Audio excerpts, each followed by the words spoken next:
Passion du savoir, l'émission de l'espace culturel et universitaire juif d'Europe, présentée par Jean-François Strouf sur Judaïque FM.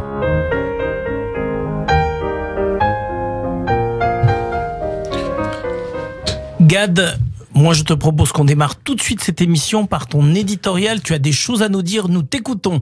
Avec plaisir, Jean-François. Bonjour à toutes, bonjour à tous.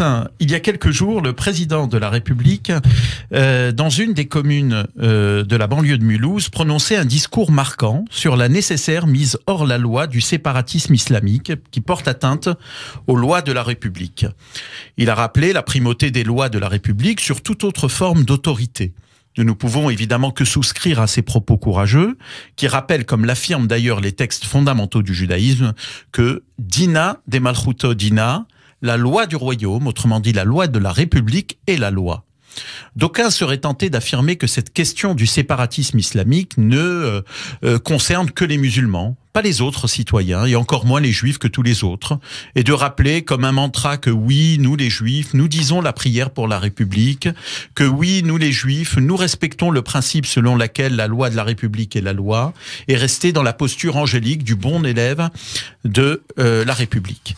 Cette idée que la communauté française serait une juxtaposition des communautés à traiter l'une après l'autre sans qu'elles puissent interagir est très anglo-saxonne et finalement peu républicaine. En République, les personnes sont avant tout des citoyens. Ils peuvent ensuite choisir de se constituer en association, qu'on les considère ou non comme des communautés. Et je crois sincèrement que nous avons le devoir de peser positivement sur tous les débats qui secouent la société française en agissant sur le dialogue judéo-musulman, sur le choix de nos partenaires, un choix que tôt ou tard les partisans juifs du vivre ensemble devront faire pour favoriser les tendances les plus fraternelles, les plus engagées des institutions musulmanes dans les valeurs de la République. Nous pourrions être le chaînon qui favorise le rapprochement entre toutes les formes d'identité au sein de la République. Oui, nous sommes des citoyens d'un pays particulier qui cultive avec bonheur une valeur qui, dans l'esprit, pourrait s'ajouter au triptyque républicain, liberté, égalité, fraternité, celle de la laïcité.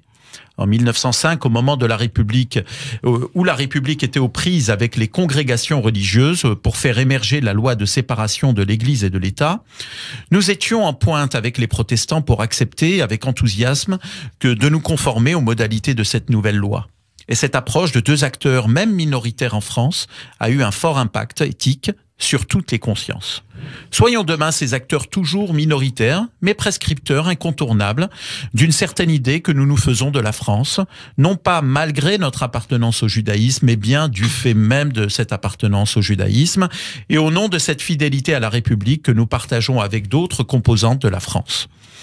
Renforçons le dialogue et le partage avec nos amis et homologues partisans d'un islam éclairé, un islam avec un I majuscule, un islam citoyen, et bien sûr éclairé. Alors nous nous inscrirons comme souvent, comme les co-bâtisseurs d'une nouvelle page de l'histoire de notre pays. Merci beaucoup Gad, et toutes les activités, ce qui est assez sympathique, c'est que ton éditorial et les activités de l'Écuge et de l'Institut Wiesel vont dans le même sens. C'est en phase entre les propos de l'éditorial et l'organisation d'un programme. C'est pour ça que nous joignons ces propos à la présentation de quelques belles activités que nous tenons à mener à bien. Merci de rappeler que nous avons une certaine cohérence dans nos actions, bien sûr. Il paraît que ça aide. Oui.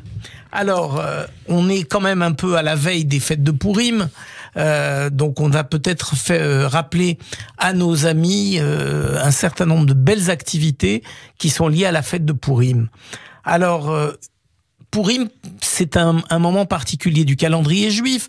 C'est l'histoire du Pourim Spiel, c'est-à-dire des choses qui sont somme toute très festives, qui sont peut-être une vision culturelle autant que religieuse d'un événement juif. Alors, une pièce de théâtre, L'amour d'Esther, qui sera jouée le 8 mars. Tu veux nous en dire quelques mots ?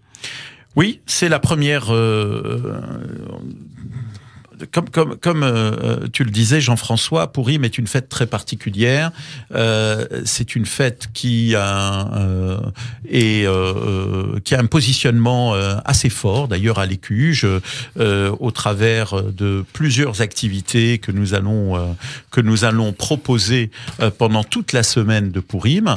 Et nous commençons d'abord dès ce matin par un atelier de cuisine autour des Osné Aman à 11h, pour ceux qui écoutent cet édito et qui se disent que c'est encore possible. C'est à 11h à l'Écuge, vous pouvez y participer.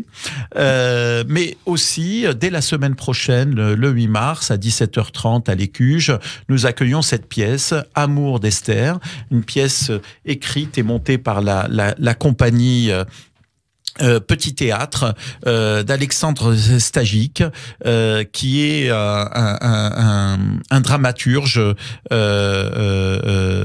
serbe installé en France depuis des années, et qui, par son histoire personnelle, a été amené à travailler sur ce projet et à proposer cette pièce adaptée du livre d'Esther. Donc, c'est une pièce évidemment qui s'adresse aux familles, à tous les publics, aux adultes comme aux enfants. C'est une véritable, un vrai spectacle avec des costumes, de la musique, une magnifique mise en scène et de très bons comédiens. Et donc c'est le premier acte de cette semaine de festivités de Pourim. Vous pouvez donc dès maintenant réserver vos places, venir en famille à partir de 17h30, un Amour d'Esther à l'Écuge pour cette présentation théâtrale du livre d'Esther. Alors ensuite, et c'est une tradition à laquelle nous sommes très attachés depuis des années, Pourim, selon la tradition juive, c'est le moment de la préparation des fêtes de Pessah.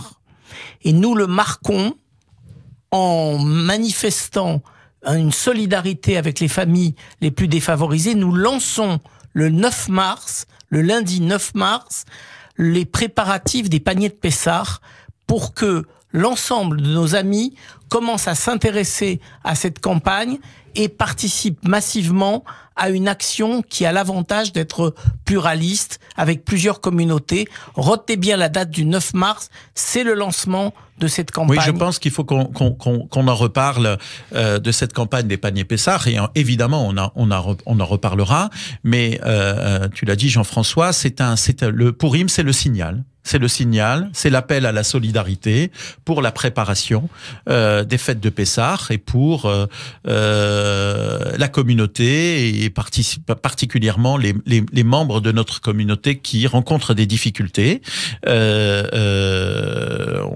On donnera des informations plus précises pour cette campagne, mais nous appelons évidemment toutes nos auditrices et tous nos auditeurs à se mobiliser et à faire preuve de solidarité dans l'approche des fêtes de Pessah. On peut-être même que avant la fin de cette émission, on donnera des détails pour cette campagne de Pessah. Absolument. Alors derrière ça, tout de suite après, alors on a parlé du 8, on a parlé du 9, on va parler du 10 mars. Le 10 mars, c'est Pourim. Et alors la spécialité de cette institution qu'est l'Écuge, c'est sa capacité à organiser plusieurs manières de célébrer, cette fois religieusement, la fête de Pourim, avec plusieurs lectures différentes de Megillah. Il y aura plusieurs lectures le 10 mars, évidemment, des lectures traditionnelles, avec une lecture de rite marocain, de rite tunisien, et il y aura également une lecture faite par les femmes dans le cadre d'une association qui s'appelle Lecture Sefer, menée par notre amie Liliane Vanna, et de nombreuses et de nombreux participants qui viennent faire une lecture qui est sublime d'ailleurs, puisque c'est une lecture que nous accueillons depuis plusieurs années, une lecture de la Megillat Esther par les femmes. Donc c'est le 10, c'est en matinée à partir de 9h du matin, et nous serons heureux d'accueillir toutes les personnes qui souhaitent participer à cette lecture, y assister, quelle qu'elle soit d'ailleurs, une lecture traditionnelle, moins traditionnelle avec les femmes. Voilà, moins traditionnelle, effectivement. C'est l'idée de pluralisme, et on se retrouve tout de suite après une petite plage de publicité. Alors, nous nous retrouvons avec Gadib Guy pour cette émission traditionnelle de la Passion du Savoir. On était sur les fêtes de Pourim, le lancement de ces festivités particulières de Pourim, de manière culturelle, de manière traditionnelle. Et donc, après les lectures, on a un carnaval de Pourim. Carnaval, bal. Oui. Donc c'est le jeu de mots carnaval de Pourim avec Horst Radish et Blaubird. Quelle belle idée, en partenariat avec Yiddish pour tous, le MEDEM, Evans Mazal et l'Institut européen des musiques juives. Parle-nous un petit peu de ce carnaval. Bon, tout le monde sait que le moment de Pourim, c'est aussi ce moment de partage, de joie, où l'on se déguise, où l'on se transforme, et traditionnellement nous accueillons un bal de Pourim. Pour cette nouvelle édition, il s'agit d'inviter tous les participants à une dimension largement partagé partout dans le monde autour de Pourim, c'est-à-dire à venir déguiser. Il y aura un concours de déguisement, et puis pour ceux qui sont timides et ne seront pas déguisés, eh bien il y aura des déguisements sur place, je le dis, mais on sera heureux de vous accueillir en famille. Et de ce point de vue, le carnaval, c'est évidemment des déguisements, mais c'est surtout de la musique et de la danse. Et là, je dois dire qu'on est vraiment vernis, heureux d'accueillir une telle affiche, un tel plateau, avec Horst Radish, ce qui se fait de mieux dans la musique klezmer. Horst Radish, c'est des musiciens formidables, exceptionnels même, et qui transforme le répertoire klezmer tant traditionnel que un répertoire totalement original, avec des arrangements extrêmement modernes, du pop, du rock, le tout teinté de ces sonorités qui nous portent cette musique klezmer. Et puis on aura également le privilège d'accueillir Laure Slabiak, la chanteuse à la voix de velours du groupe Blaubird, qui partagera la scène avec Horst Radish.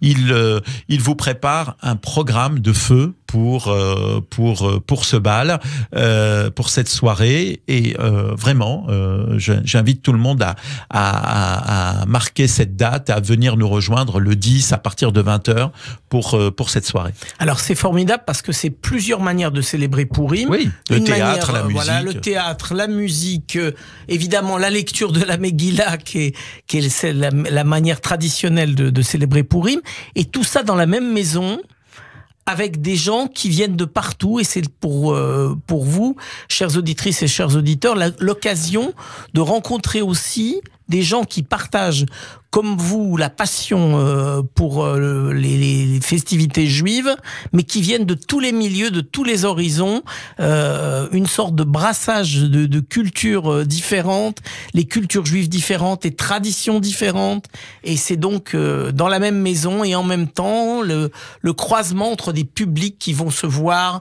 entrer pour une Megillah, sortir pour une autre, assister et passer à un de la bal, Megillah au bal. Voilà, passer de la Megillah au bal, comme nous en avons l'habitude dans cette maison de l'Écuge. Et ça, ce sera entre donc le 8 et le 10 mars. Plein de choses. Et je précise que ces lectures c'est traditionnellement le royaume des enfants. Et donc, chacune des lectures verra une distribution de cadeaux pour les enfants. Donc, il faut venir avec les enfants, il faut faire partager ces moments festifs avec les mômes. Ils repartiront avec un petit cadeau. Voilà, et puis rappel quand même, pour si vous avez juste écouté l'émission là en ce moment, à 11h, il n'y a pas de fête juive sans festivité culinaire. La spécialité aujourd'hui même, de Pourim, aujourd'hui même, dès que vous entendez l'émission, sautez dans vos voitures ou dans les transports et rejoignez donc un atelier autour de ce qu'on appelle les Oznei Haman en yiddish pour ceux qui ont cette tradition Umentashn, et donc et c'est un atelier qui est organisé en coopération avec Yiddish pour tous. Avec Yiddish pour tous. Donc vous savez que vous avez toutes les occasions pour et tous qui les sera animé d'ailleurs par Annie Esterzon, qui est une formidable animatrice d'atelier culinaire. Donc il y en aura pour tous les sens finalement. Oui.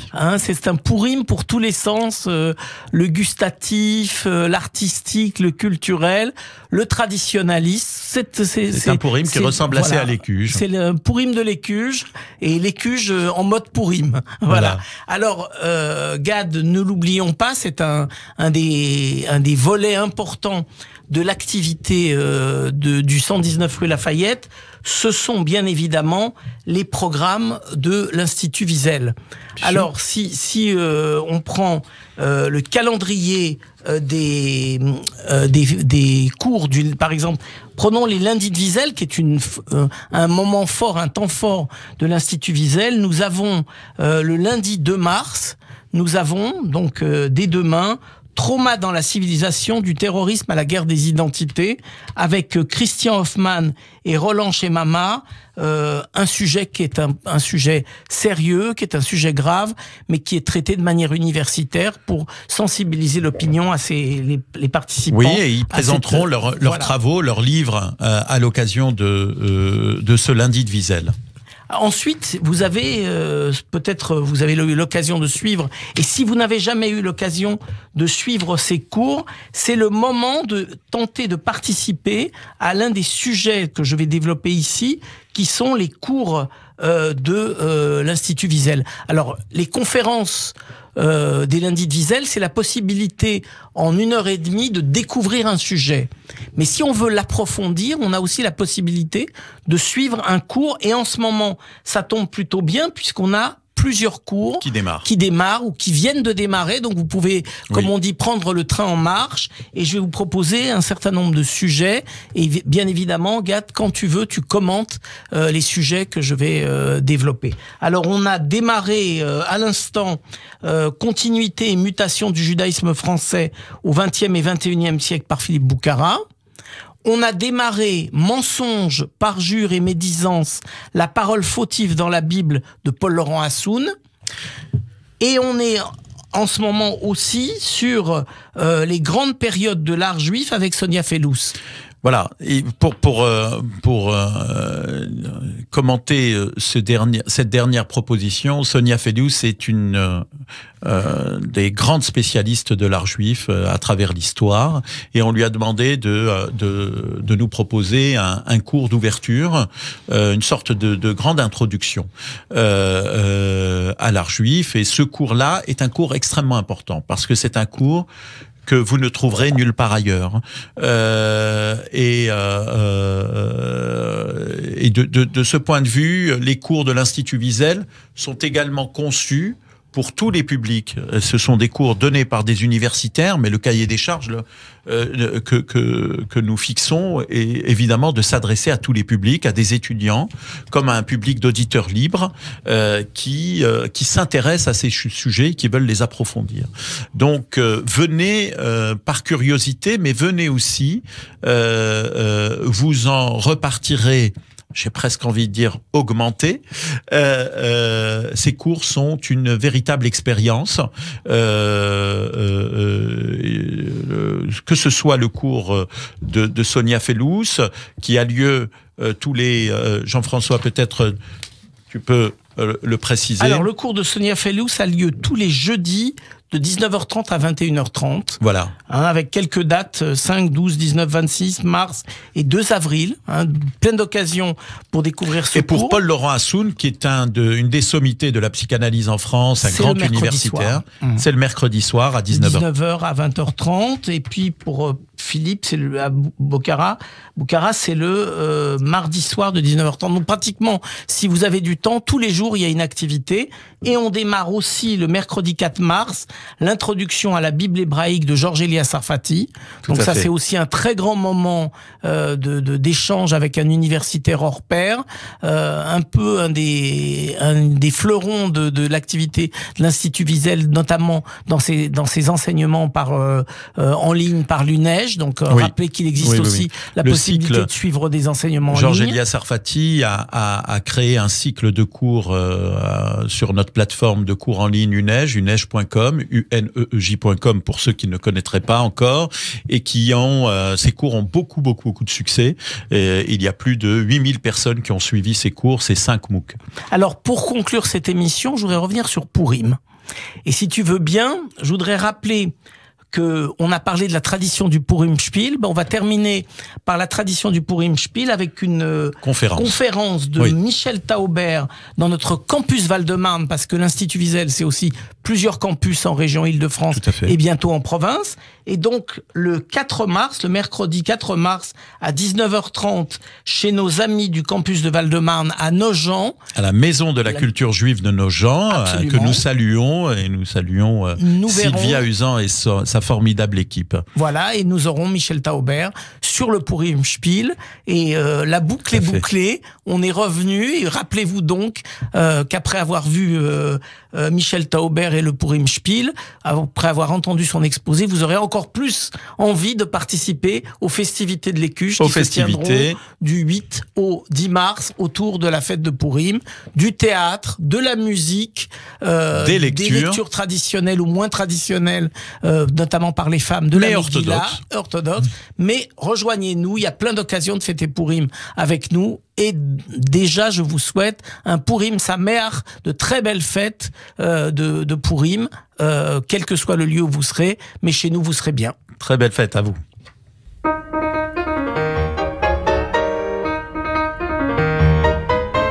La passion du savoir, l'émission de l'espace culturel et universitaire juif d'Europe, présentée par Jean-François Strouf sur Judaïque FM.